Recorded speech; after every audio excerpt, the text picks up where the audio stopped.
Bismillah.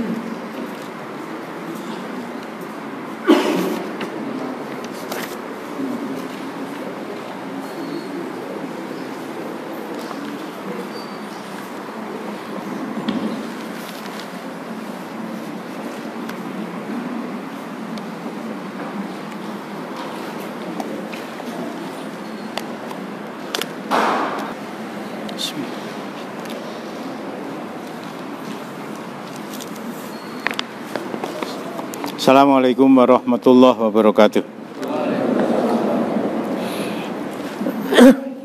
Innal hamdalillah nahmaduhu wa nasta'inuhu wa nastaghfiruhu wa nastahdihi wa natubu ilaihi wa na'udzu billahi min syururi anfusina wa min sayyiati a'malina may yahdihillahu fala mudhillalah wa may yudlil fala hadiyalah.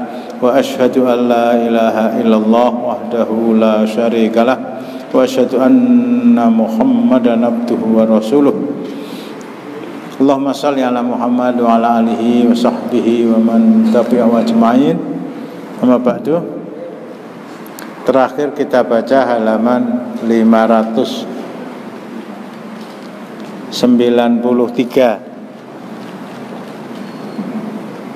Wa kadzalikal maratibu fayaqbaluna ma jaa fi maratibihim. Begitu juga urut-urutan derajat para sahabat yang dijelaskan di sana, siapa yang menduduki urutan pertama, kedua, ketiga, keempat, ke-10 dan seterusnya.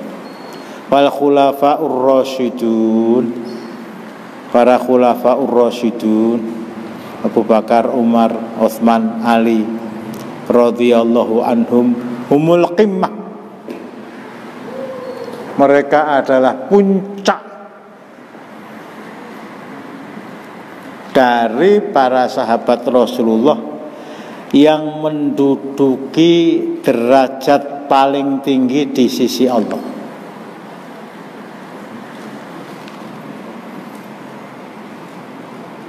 Fil marotibi, di dalam strata mereka. Wa a'lahum marotibu, dan mereka yang paling tinggi urutannya di sisi Allah, Abu Bakar, tsumma Umar, tsumma Utsman, tsumma Ali radhiyallahu anhum kama sayadkuruhul mu'allif, seperti yang akan diterangkan nanti oleh penulis buku ini, Syekhul Islam Ibnu Taimiyah. Dalilu dzalika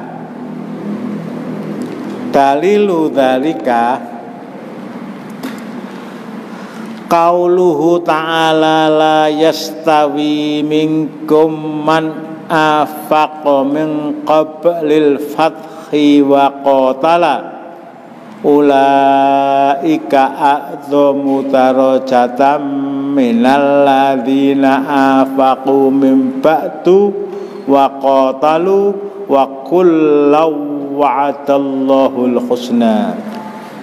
Surat ke-57, surat Al-Hadid, ayatnya 10. Waalaikumsalam warahmatullahi wabarakatuh. Dalil bahwa para sahabat itu semuanya radhiyallahu anhum wa radu anhu.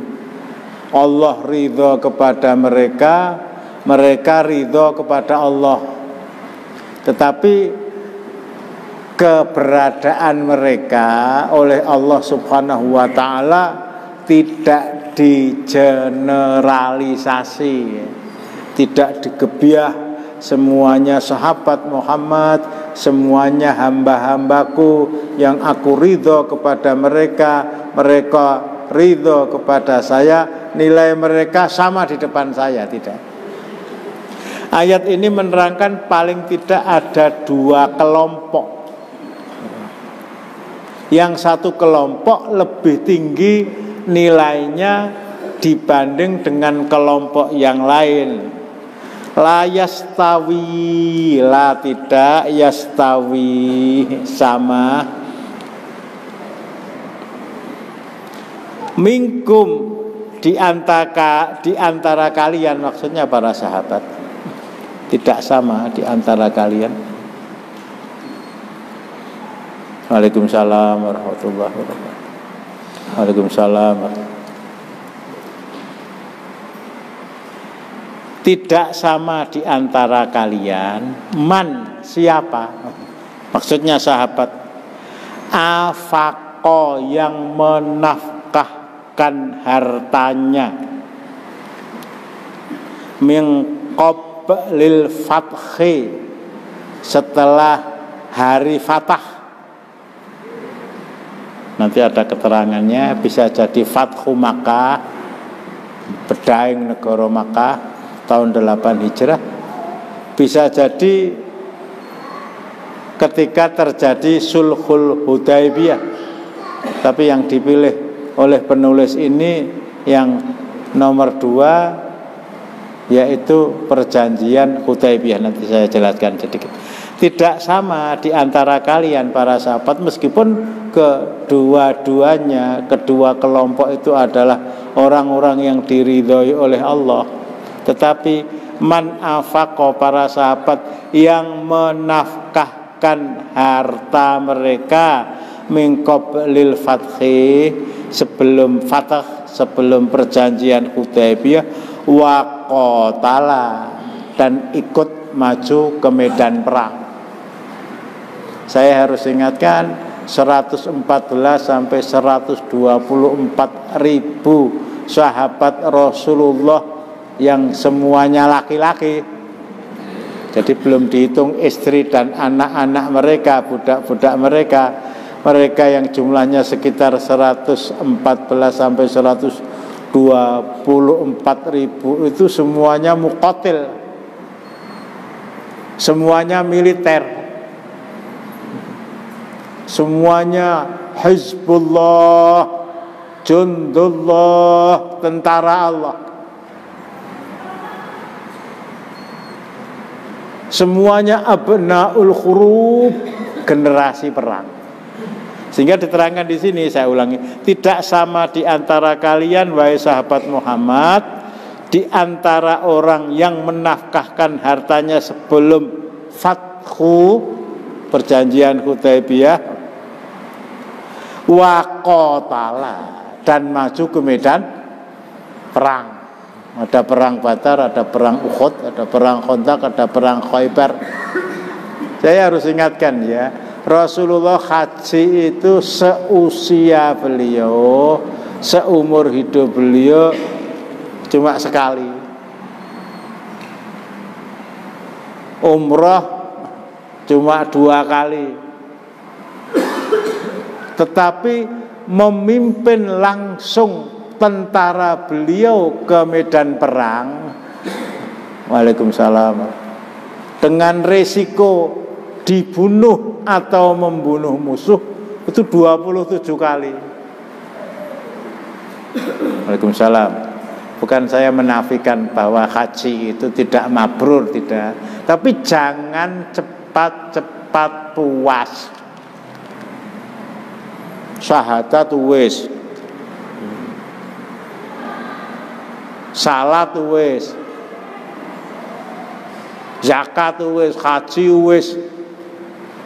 Itu jadi seakan-akan surga di tangan kanan saya, neraka di tangan kiri saya. Lah kowe pilih endi? Mbuh.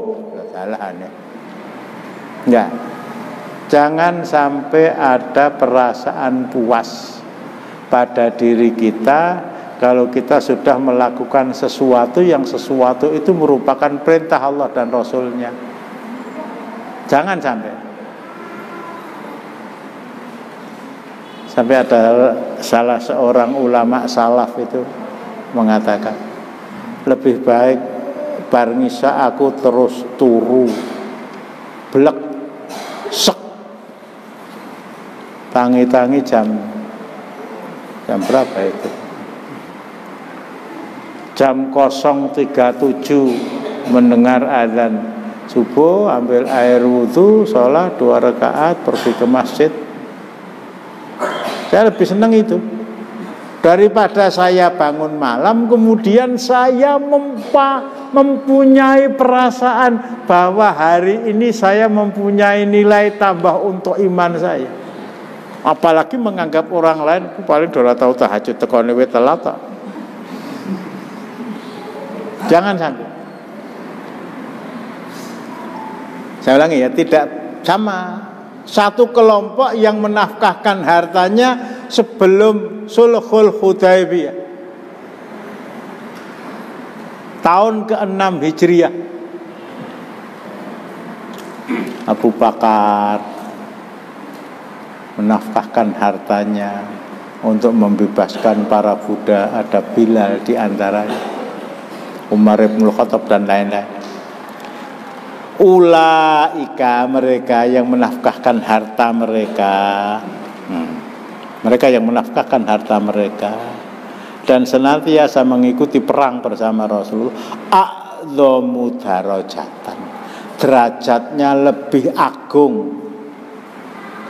derajatnya lebih tinggi, lebih mulia di sisi Allah minalladzina anfaqu mim ba'du wa qatalu, dibandingkan dengan orang yang menafkahkan harta mereka setelah tahun ke-6 Hijriah dan ikut berperang bersama Rasulullah. Ada nanti perang Fathu Makkah, dan nanti perang Tabuk itu setelah Sulhul Hudaybiyah.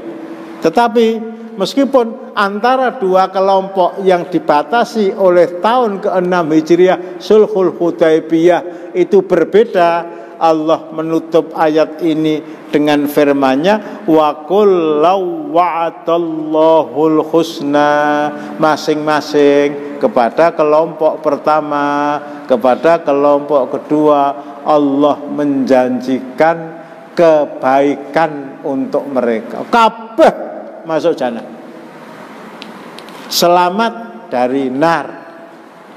Nah, cuma sama-sama jannah itu ada jannah yang paling tinggi, namanya Firdaus. Di atas Firdaus itu ada jannah yang tertinggi, namanya Al-Firdausul A'la. Di atas Firdausul A'la itu tidak ada satu makhluk pun ciptaan Allah kecuali arsy-Nya.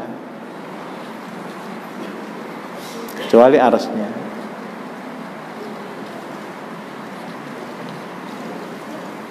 Ya, semuanya juga mengharapkan itu ya, semuanya mengharapkan itu. Rasulullah mengingatkan, kalau kamu menginginkan jannah, mintalah Firdaus. Dan yang subuhan we telat terus piye. Alhamdulillah isih jamaah. Timbangane geringo-ingo saka njaba ora mlebu.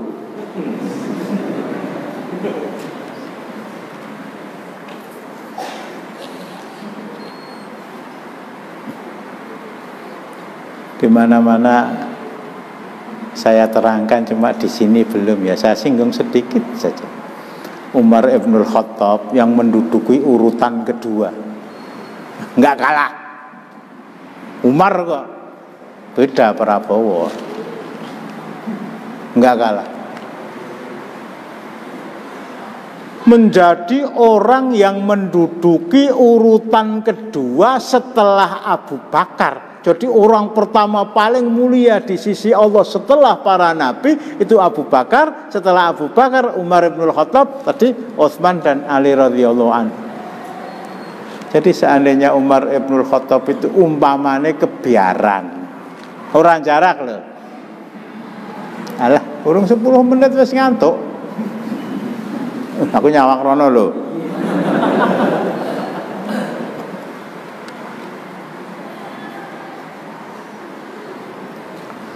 status Umar Ibnul Khattab sebagai orang kedua setelah Abu Bakar, setelah para nabi dan para rasul itu tidak akan dicabut oleh Allah.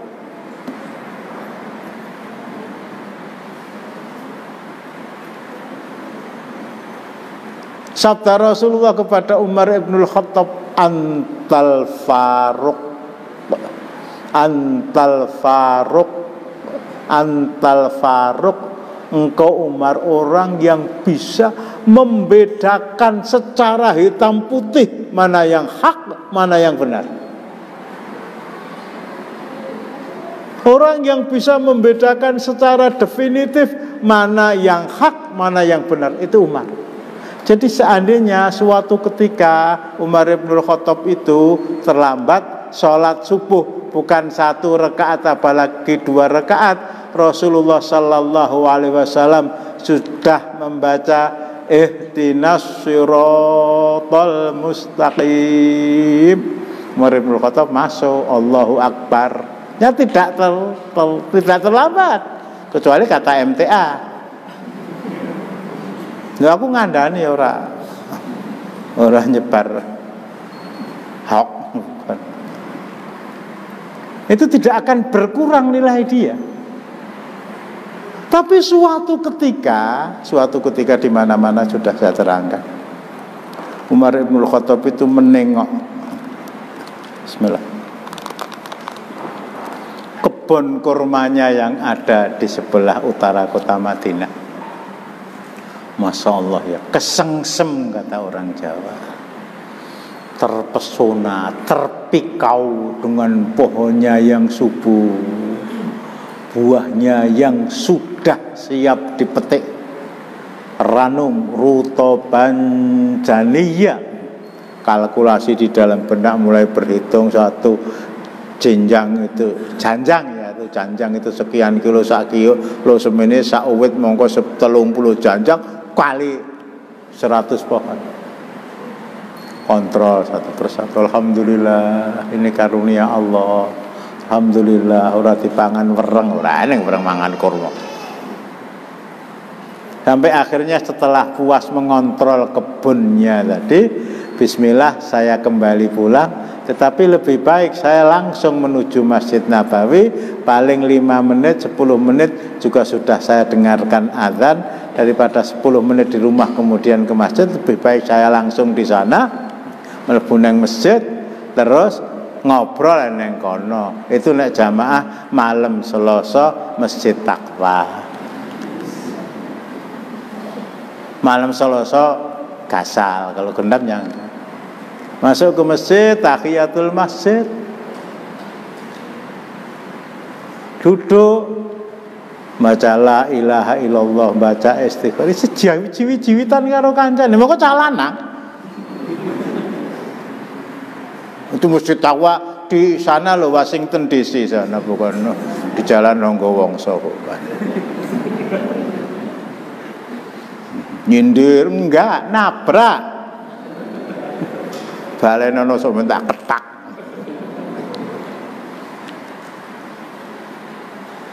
Innalillahi wa inna ilaihi raji'un. Ternyata ketika dia menuju Masjid Nabawi, dari kejauhan dia lihat jamaah sudah bubar. Innalillahi wa inna ilaihi raji'un. Sholat asar sudah bubar. Lo apa enggak dengar azan? Ya mungkin ya, angin itu bertiup ke selatan sehingga suara Bilal bin Rabah tidak didengarkan oleh Umar Ibnul Khattab. Di atas ada Mega, Bu Mega enggak, Bu Mega ya beda.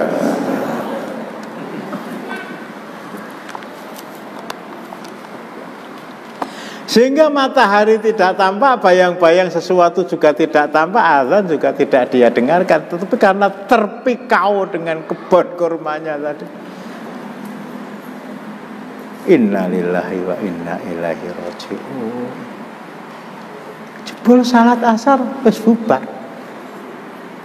Kalau kita loh ya, jangankan tidak sengaja. Sengaja pun kadang-kadang ya ora apa-apa to pisan-pisan. Ini tidak sengaja.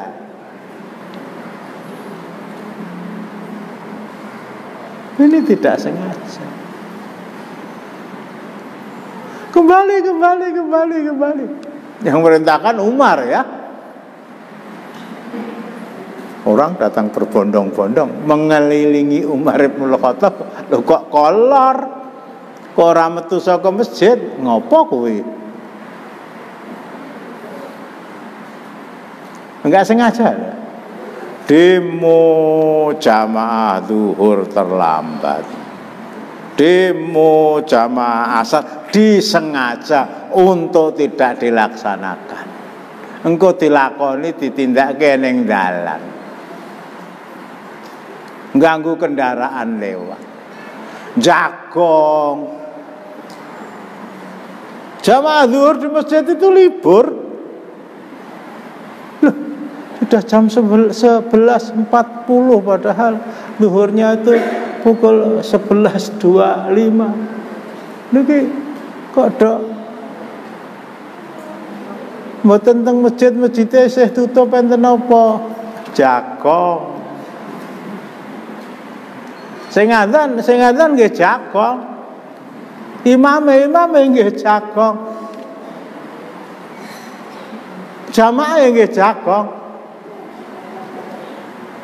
Lah kalau berangkat dari sini ya, ternyata kepedulian kita kepada sholat jamaah itu serius, tenanan. Selama tidak ada acara lain yang mengganggu. Tetapi kalau ada acara lain yang mengganggu sholat jamaah zuhur, please ente minggir, aja ganggu sing ku jagong. Apa meneh aku dikon namung tamu, dikai seragam, raketang 5 dina bar mantu, dikai kwitansi. Alangkah remehnya engkau ya Allah. Gur sebab sego sapiring we ora munjung. Ndoke gur separo. Daging dicakut jebol laos.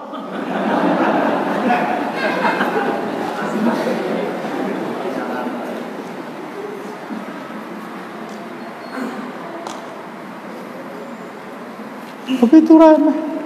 Apalagi yang digawe itu ya. Apalagi kalau mantunya malam hari. Wis bar maghrib mangkat itu. Lah mengke salat ngisa salat ngisa rak dawa. Jam 3 isih keneng aku bar rampung digawe turu terus salat ngisa. Lah mengke nek jam 09.40 gempa bumi kados Aceh nika pripun? Saja omong kaya ngono. Naudzubillah min dzalik. Naudzubillah min dzalik. Mari bersama-sama.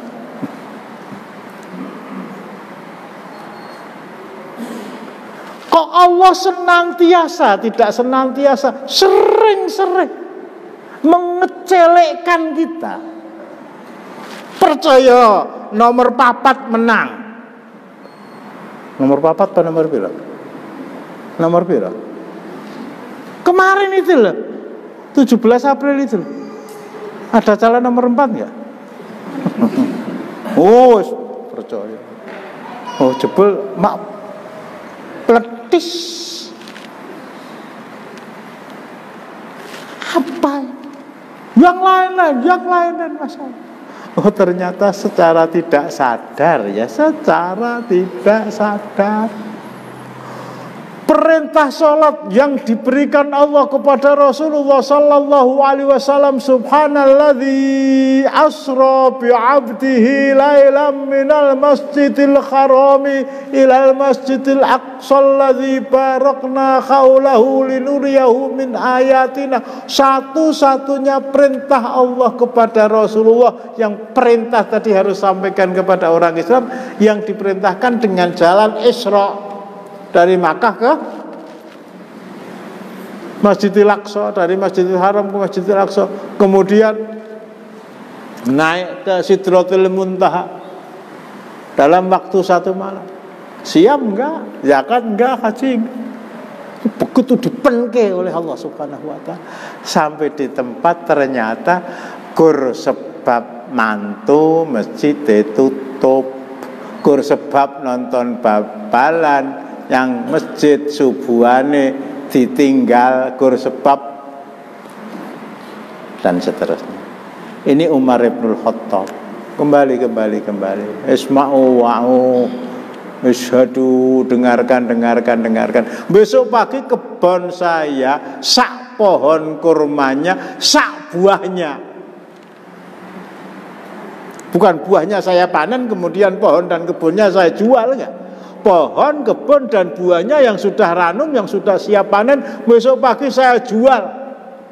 Hasil penjualannya akan saya pergunakan untuk saya sedekahkan kepada fakir miskin dalam rangka menebus ketidak beradaan saya di masjid sholat jamaah asar bersama sahabat-sahabat Rasulullah. Lah sing dicontoh nek dudu Umar terus apa?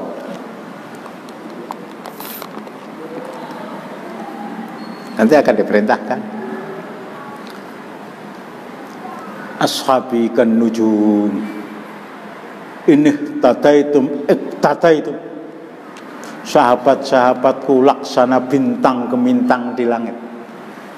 Kalau kalian dalam rangka mengadakan perjalanan malam hari, menjadikan bintang sebagai petunjuk, wa bin najmi hum yahtadun, kalian tidak akan tersesat dan akan sampai ke tujuan tanpa ada aral suatu apa.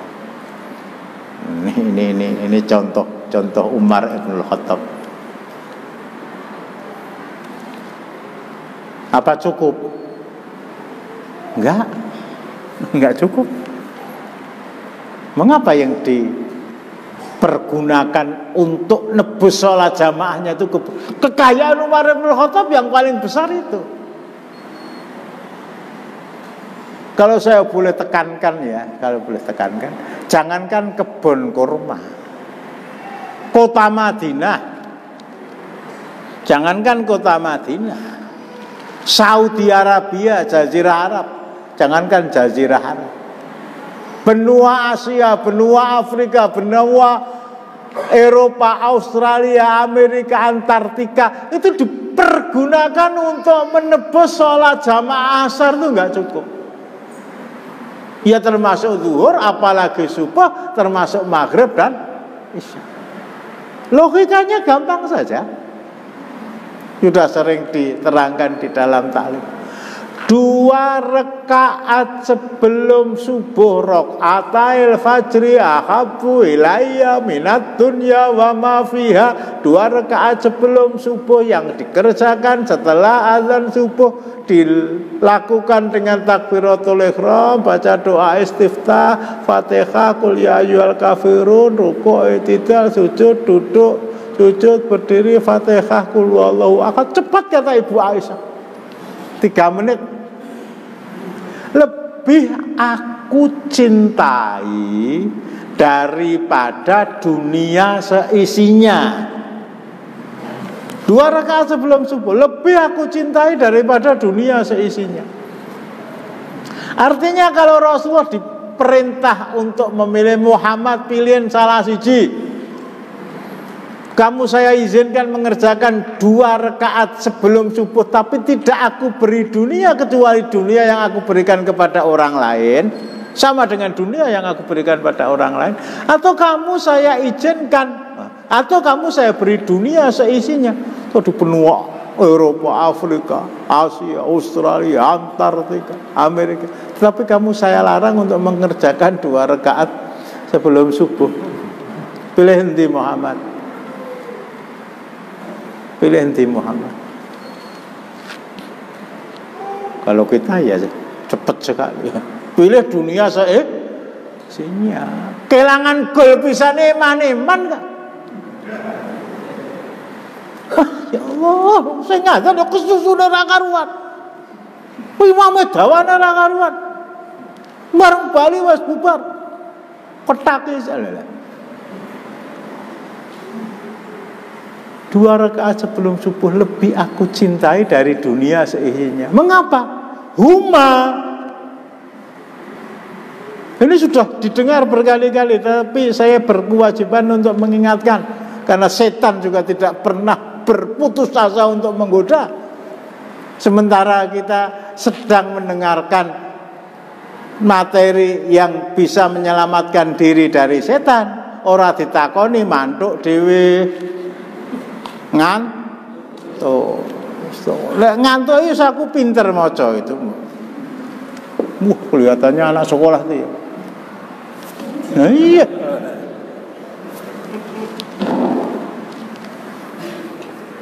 Wow. Ya, iya.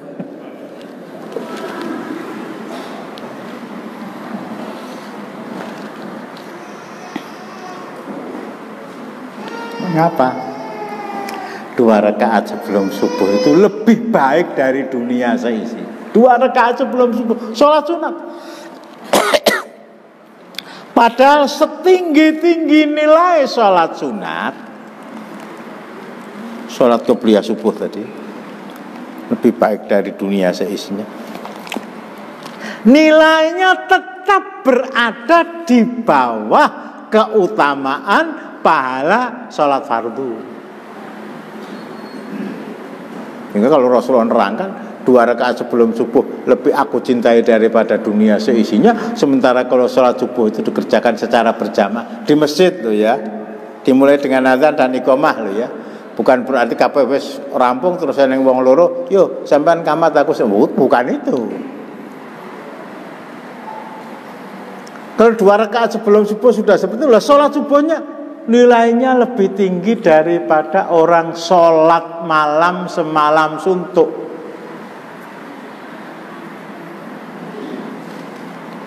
Semalam suntuk.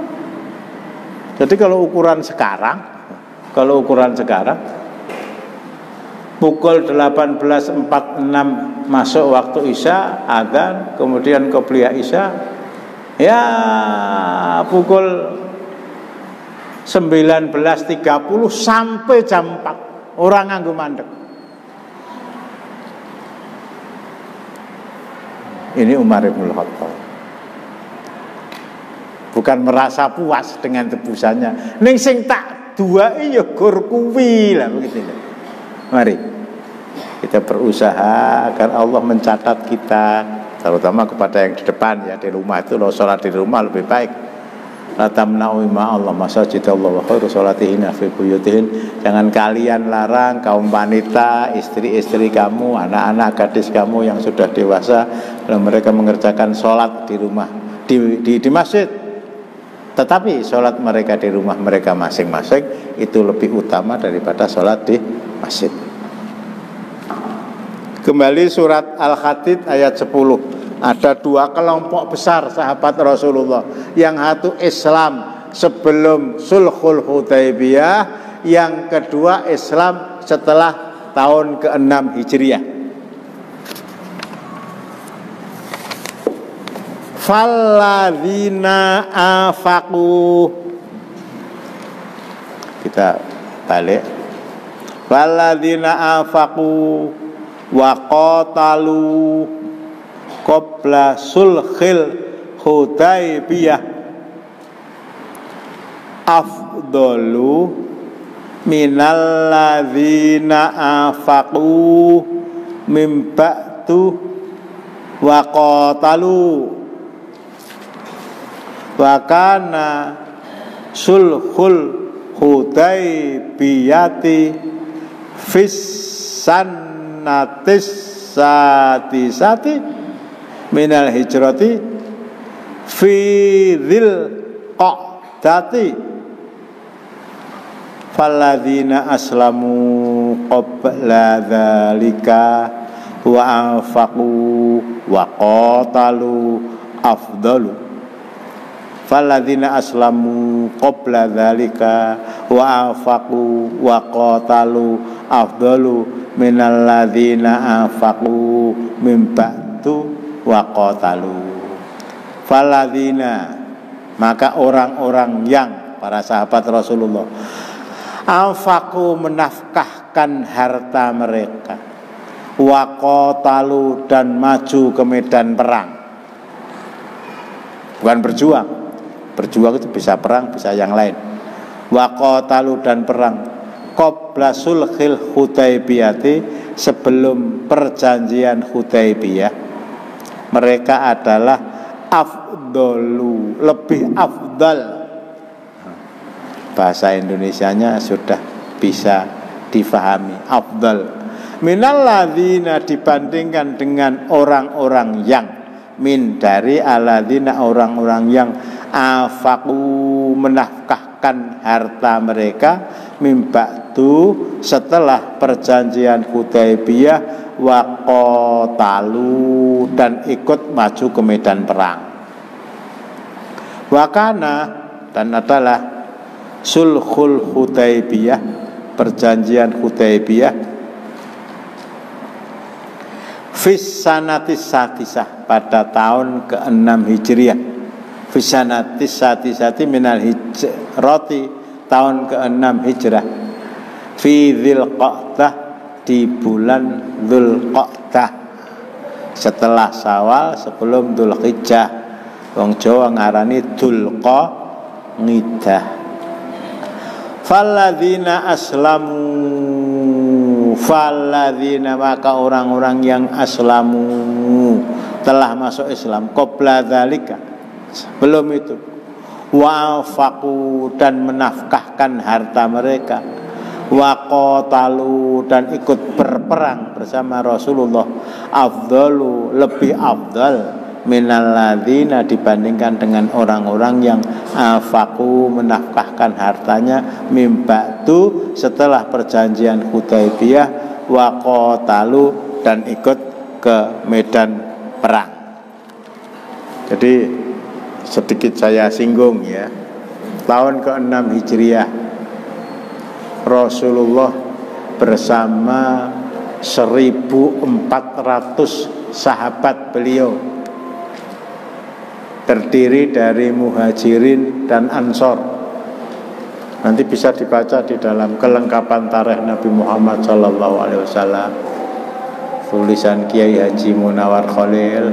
Bisa kita baca di dalam Ar-Rahiqul Makhtum, tulisan Al-Mubarak Furi yang sudah diterjemahkan ke dalam bahasa Indonesia, tulisan Ustadz Hasan Bangil tentang sejarah Rasulullah, bahkan tulisan mantan ketua Parmusi, Partai Muslimin Indonesia, anak dari Ki Bagus Hadi Kusumo, namanya Jarnawi. Mboten nyambung to, mboten nyambung. Jarnawi Hadi Kusumo menurut sejarah Rasulullah. Bisa kita beli. Sampai di mana minat kita untuk membaca, bahkan mengulang-ulang, ya terulang kepada sampai di mana keinginan kita paling tidak untuk memahami siapa itu Rasulullah dan apa yang telah terjadi sejak tahun fil beliau dilahirkan, 40 tahun diangkat menjadi nabi, 53 tahun hijrah dari Makkah ke Madinah, dan akhirnya wafat di Madinah. Kalau memang keinginan kita untuk memahami beliau itu sangat besar, kita akan tertarik membaca itu. Saya ulangi ya, jadi tahun 6 Hijriah Rasulullah berangkat bersama-sama 1.400 sahabat beliau menuju Makkah, nawaitunya untuk umroh, sehingga sampai di Dzulhulaifah. Mereka yang haji ke Madinah dulu, ihram itu dimulai dari Dzulhulaifah. Orang menyebutnya Bir Ali. Semuanya melepas pakaian, memakai pakaian ihram, pedang tetap berada pada pinggang mereka masing-masing. Lho, para perang bukan. Pedang itu kelengkapan pakaian laki-laki Arab. Jadi orang Arab memakai jubah, orang Arab memakai serban, orang Arab kalung tasbih. Kalau tidak ada pedang di pinggang kiri mereka, paling tidak ya pada masa Rasulullah, sahabat tabi'in itu belum lengkap. Jadi menyandang pedang itu memang itu bagian dari pakaian yang tidak bisa ditinggalkan. Seperti orang Jawa wis nganggo beskap, nganggo jare, nganggo apa ini? Mit, nganggo selop ning ngarep gedung Batari kono. Arep among tamu. Kok tidak membawa keris? Ora lengkap.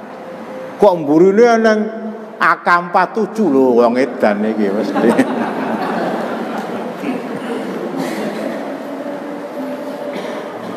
Kalau orang Jawa itu keris, kalau orang Makassar tadi, kalau orang Aceh rencong, koboi Texas pistol, pengamen gitar. Sampai di Hudaibiyah,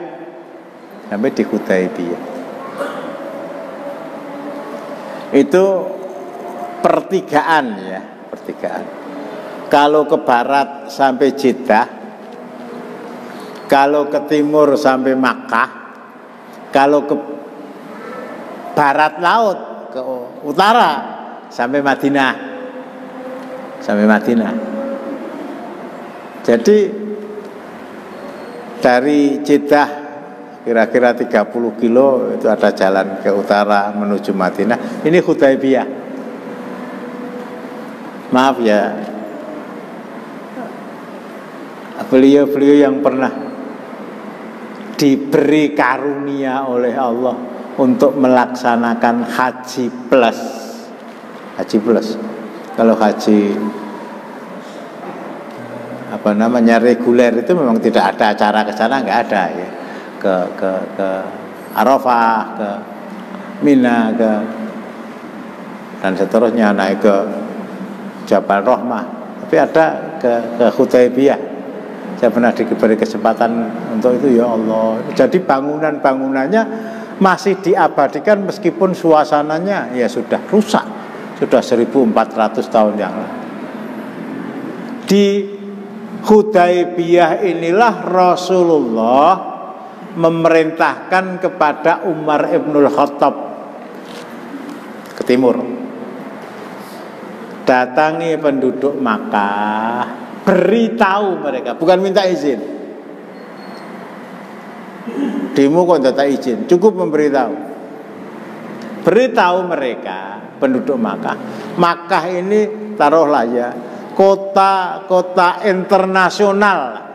Kota internasional, siapa saja boleh masuk karena di dalamnya ada bangunan suci namanya Ka'bah. Beritahu penduduk Makkah, saya Muhammad dengan 1400 sahabat saya ingin melaksanakan umroh.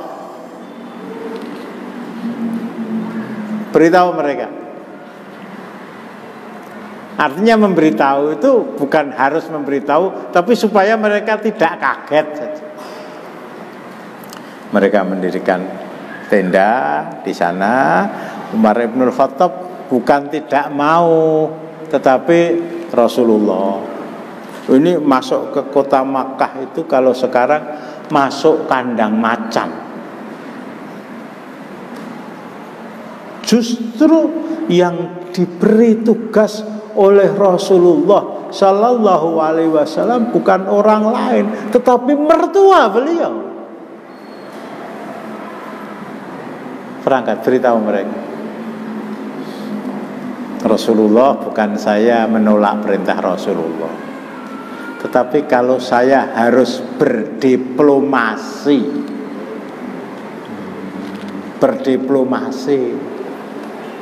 bersilat lidah dengan orang-orang kafir yang memusuhi Allah, memusuhi Rasulullah, memusuhi Islam. Saya itu tidak sabaran. Rasulullah perintahkan saya agar saya masuk Mekah, jotosi mereka, siap. Tapi kalau untuk berdiplomasi dengan mereka, mungkin hasil yang akan saya bawa ke sini, yang paling paham tentang diri saya itu tentu saja Allah, tapi setelah Allah ya saya. Dan Rasulullah memaklumi Umar Ibnul Khattab dengan alasannya. Bukan takut, bukan Umar Ibnul Khattab malah nek kula dikon jotosi wong Mekah gelem. Tapi kalau berdiplomasi dengan mereka saya kurang bisa. Rasulullah menerima, ya wis gelem ya, bukan begitu, menerima betul. Mertuanya ditunjuk mengemukakan argumentasi, bukan alasan. Yang argumentatif. Yang ditunjuk setelah itu siapa? Menantu beliau. Ini masuk kandangnya orang-orang kafir Quraisy. Yang ditunjuk siapa? Utsman berangkat. Sami'na wa ata'na. Mlebu Mas, karek 5 menit ora apa-apa niku jane njaba lah. Ora apa-apa. Ambil air minum dulu. Sudah. Mbok anu ya sedikit saya selani, kita sepakat maghrib di sini begitu loh. Maghrib di sini. Saya itu terus terang rekoso ya, kalau ada yang 10 menit, 20 menit baru datang. Aku sing nerangke 20 menit kepungkur ki ora dirungokke. Mudah-mudahan dia itu masih buyutnya Einstein. Dadi ora tak terangke wis mudeng lah gitu. Tapi kalau kemampuan otaknya sebatas otak normal, tidak sampai kepada superior, tidak sampai gifted, tidak sampai jenius, ya sekelas dengan saya. Kena ora mudeng terus piye? Mudengnya itu sepotong-sepotong, teko, duduk, merem, mantuk-mantuk. Coba kalau kita jamaah di sini, ada disediakan teh juga kok. Itu tadi saya lihat ada plastil ya. Betul. Bintang betul ya. Double orang. Utsman berangkat. Diperkirakan perhitungan hari ketiga itu sudah kembali. Loh, kok belum kembali? Ditunggu-tunggu, loh, kok belum datang? Masuk hari keempat.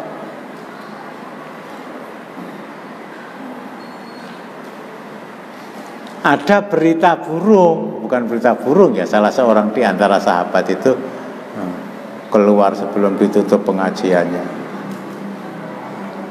Jangan-jangan Utsman dibunuh oleh orang-orang kafir Quraisy. Oh iya, temannya yang diajak omong begitu, yang diajak omong, jangan-jangan Utsman dibunuh oleh orang kafir Quraisy. Disampaikan kepada orang ketiga, orang keempat, Utsman dibunuh oleh orang kafir Quraisy. Tersiar berita, viral.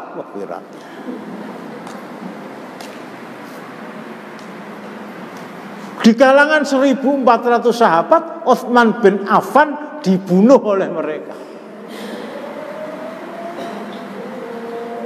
Nah dari sana, meskipun mereka tidak membawa peralatan perang.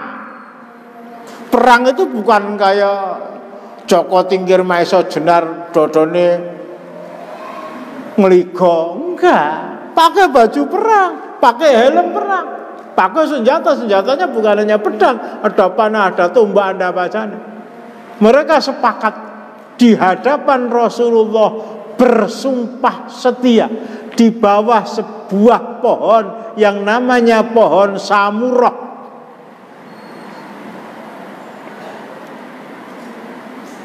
Berkumpul di sekeliling Rasulullah, inti sumpah mereka, kami siap menuntut bela atas kematian Utsman. Bahkan kepada Utsman yang tidak datang, itu pun Rasulullah menyempatkan untuk menggambarkan bahwa yang berbaiat ini termasuk di dalamnya Utsman yang hari ini berdasarkan berita yang tidak dicek kebenarannya telah dibunuh oleh orang-orang kafir. Di sini kelangan konco siji wong 1400 kabeh abang ireng. Padahal hanya berita itu. Abang irengnya itu terekspresikan di dalam wajah mereka, kemudian mereka ucapkan di dalam baiat mereka, sumpah setia mereka kepada Rasulullah, kami siap untuk mati membela kematian saudara kami yang hanya satu. Ini ukhuwah. Jangan digandengkan dengan Wamina ya. Oh ini Sarah nanti, Saru. Ukhuwah itu seperti ini. Oh, saudara-saudara kita di Rohingya, di Syria dibantai oleh orang Syiah, jumlahnya bukan hanya 1, 2, bukan hanya 100.000, ribuan, ratusan ribu di Irak. Kita masih kok berngotot-otot mentok. Kuwi sih tanduk. Katanya innamal mu'minuna ikhwah. Coba bersama-sama muhasabah. Jangan cepat-cepat nuntut kepada Allah. Allah, lambe kula pun meniren sing donga, kok mboten panjenengan midhangetaken, kok mboten panjenengan ijabahi. Lah kowe krungu azan pilih gol. Ini kehilangan satu, dan itu belum pasti, dan Rasulullah juga tidak berusaha untuk memastikan. Tetapi Rasulullah saya yakin pasti bahwa Utsman tidak terbunuh karena Allah tidak memberikan wahyu pada saya. Tapi rasa ukhuwah yang diangkat oleh para sahabat ini yang ingin didengar Rasulullah dan ingin diwujudkan di dalam innamal mu'minuna ikhwatun fa aslihu baina akhawaikum. Mari, di antara kita kan nggak ada yang tanya ya dengan teman-teman, mau buka ora, aku ora poso kok, lah ngopo, wingi wis ora madang sore ranti beras, terus ini mau sahur sing dipangan ya ora eneng, daripada seharian saya nggak bisa kerja sing diliwet ora eneng meneh. Nah, kita di antara kita nggak ada yang nanyakan, nggak ada yang nanyakan. Wis titit orong lah, wis. Mari coba, ukhuwah.